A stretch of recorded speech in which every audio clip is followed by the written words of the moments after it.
When Blake was 2 years old, our lives changed forever. One Sunday afternoon, me and Angie noticed that he wasn't feeling very well, and his eyelids were swollen, and by that evening he wouldn't play with his brothers, he wasn't doing anything, he was just lethargic and just sitting there, and you could tell he didn't feel good.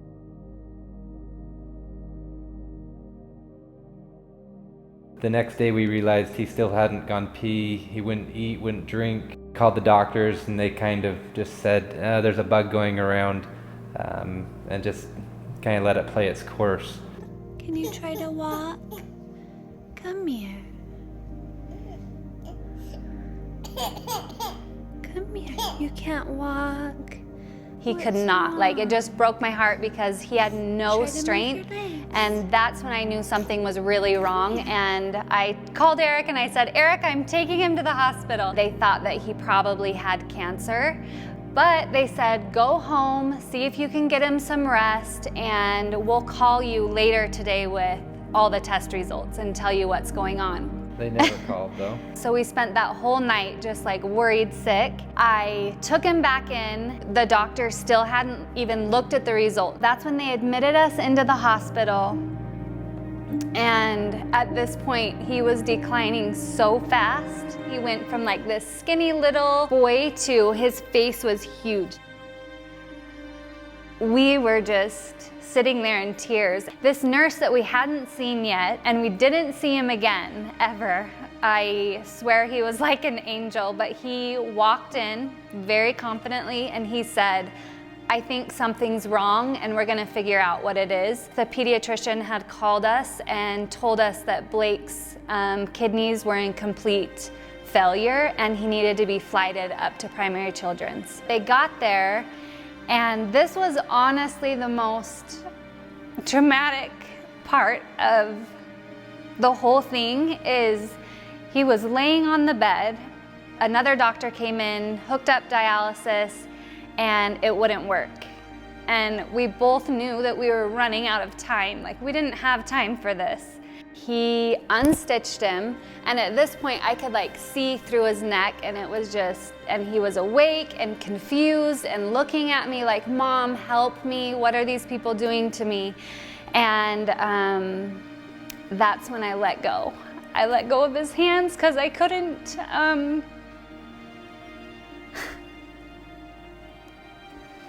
I couldn't sit there and watch him be in pain anymore. So I left, and I felt guilty for so long. I carried that with me, that guilt that I wasn't strong enough to stay there when he needed me. And I went out in the hall and I rocked and I cried, and I thought that that was the last time that I would see him. So it came to a point that the doctors told us that they needed Blake's room in the hospital and they were going to release us. They were going to take his port out and see how he did, and we didn't feel ready at all. We were leaving the hospital with a million questions. The joy that we had when we saw that Blake peed for the first time in weeks. I gotta start. So glorious. It was so glorious. It was black. It really was black, but we were excited. I would stay up super late at night and read books and scour the internet for any information or inkling of hope that somebody else was able to heal their body through food and their environment. But I think we both knew that there was so much that we couldn't control, so we decided to just focus on what we could. What happened next and the path that we went down, I feel like was led completely by God. We decided to clean out our entire home of all the toxins. I think Eric thought I was crazy when I started just chucking stuff.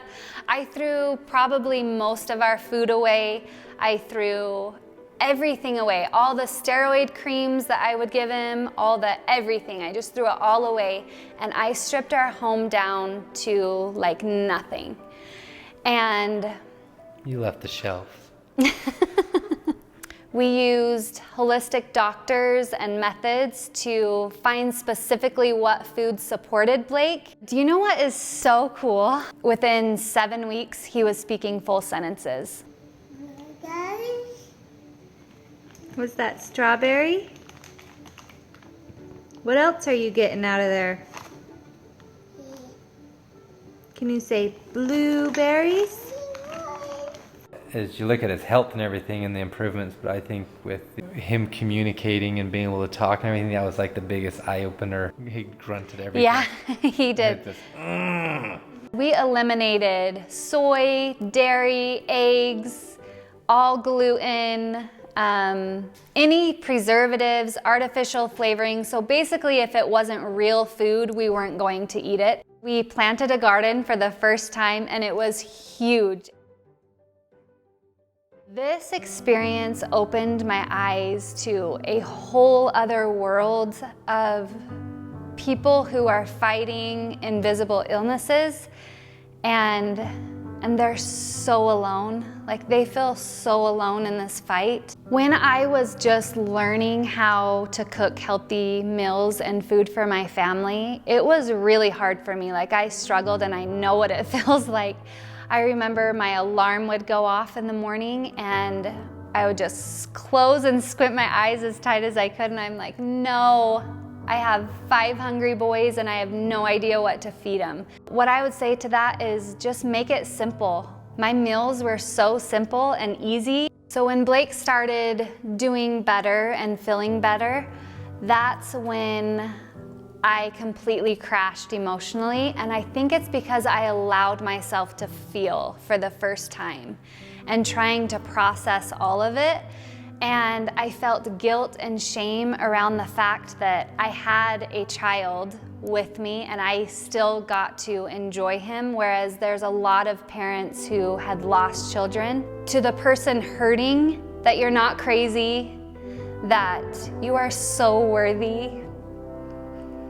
You are worthy to take time and make changes for yourself to have a joyful life. And also to the caregiver who is taking care of people that are sick, that your work does not go unnoticed. It's important to know that you can still be grateful for the life that you have, but then also allow yourself to feel your emotions and be able to work through them, and then decide what you want to carry forth with you. There were times that got really dark. There was a period of time that I actually begged to die, that all of it was just too much for me to handle. When I would get in the car with my kids, I would seriously beg that I got in a car accident and that my kids lived, but that I didn't. But looking back, I just knew I have so much compassion for that person and the place that I was in, because I felt no way out. But how I came out of that was love. Love for my children and knowing that they needed me, but then also empathy and love for myself. I had to learn to love myself again. In my darkest hour, God asked me to share Blake's story. And I remember saying, like, what? Me? Are you kidding me? Like, I am a hot mess. I can barely take care of myself and my kids. And he said, no, you need to share. I think that the interesting part is how many people are experiencing similar things that you have no idea. I think it was a matter of faith and putting it in someone else's hands to determine the outcome and not so much worry about it myself. And that I had a family, you and the kids, to take care of, and trusting that everything was okay when my body and my mind were trying to tell me otherwise. There's a few truths that I learned from this experience, and I learned that it matters. It matters deeply what you expose your kids to or your bodies. It matters what you feed your body. Your environment matters. I learned that our bodies are incredible machines and that you're worth it, that we are all connected and we can help each other through anything. I've discovered passions of mine that I want to bring forth throughout this world. And I have a purpose, and I want to help the children, and I will do that through their mothers. That really is what God told me, though. I learned that every single one of us is worth it. And when life is hard, or sometimes you just feel completely crushed, that you can keep rising, and little by little, through the choices that you make, that you can rise and spread the light